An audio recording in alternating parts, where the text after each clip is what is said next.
कांग्रेस के कुछ अरकान पार्लिमान ने एक पार्लिमानी समिति की मीटिंग में अडानी ग्रुप से जुड़ा मामला उठाया है और कहा है कि सेबी और आरबीआई के सरबराहों के साथ साथ कॉरपोरेट काम की वजारत और दीगर रेगुलेटर्स के अफसरान को सवाल जवाब के लिए तलब किया जाए।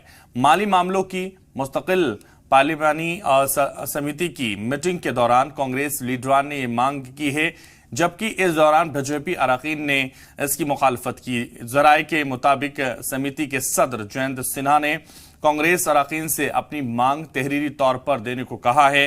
कांग्रेस अरकान की मांग है कि मुल्क के मफाद की हिफाजत के मुद्दे पर चर्चा करने के लिए सेबी और आरबीआई जैसे नियामक प्राधिकरणों को बुलाया जाए और इस ताल्लुक में सभी उपाय किए गए या नहीं।